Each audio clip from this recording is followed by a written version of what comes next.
Makes it an even much more terrific Tuesday. Thank you so much for joining us for a little liquid lunch. Andrew Roberts is a professor.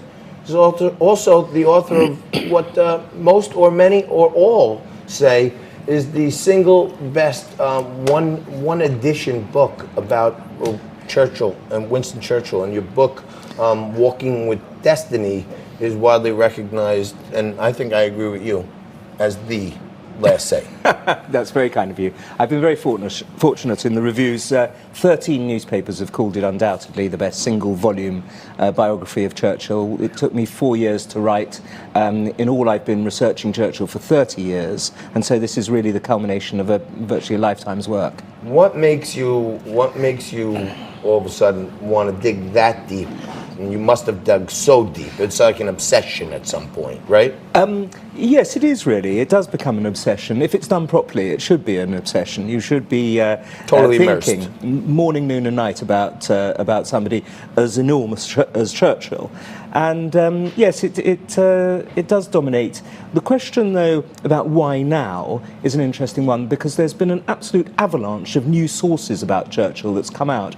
Her Majesty the Queen allowed me to be the first Churchill biographer to use her father's diaries. Wow. And the King met Churchill every Tuesday of the Second World War, and Churchill trusted the King with all of the great secrets, and the King wrote everything down.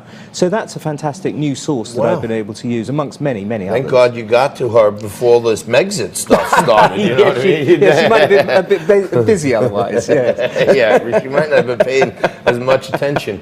Frankie's a wonk on this stuff. You not see, he's hardly, not compared to the fellow he's here. in the Frank zone over there, as you can see. Hello. And all the guests, did you bring us a book, first of all? No, I didn't bring you. I mean, that's typically... That was one of my we first give drinks. I know, I've just been having this rum and coke, it's delicious. That's right. Yeah, I'm told sometimes that people ask whether or not you actually drink alcohol.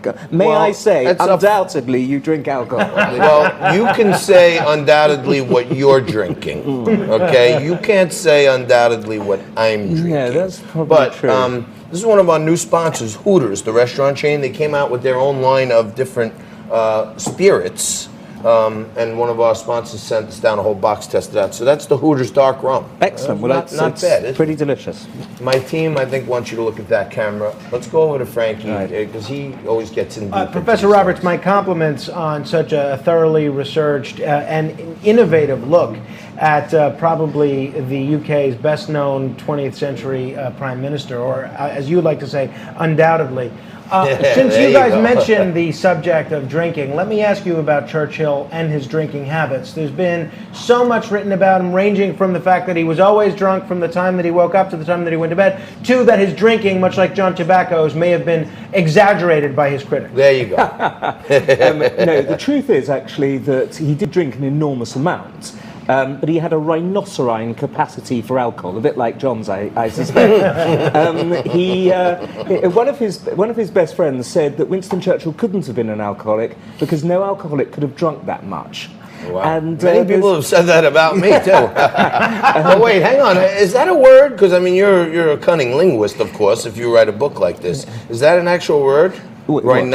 Rhinocerine. Rhinocerine. Yes, it's as of a rhinoceros. He's able to drink an enormous amount, and he only, in the whole of the Second World War, 2,148 days of the Second World War. So it's like an adjective. He only got drunk once. Wow. In all of that time. Well, so now that we've got the most important stuff out of the way, why do you think it's still so important, more than half a century after World War II, for us to keep discussing Winston Churchill, learning about him, analyzing what he did as Prime Minister and before and after?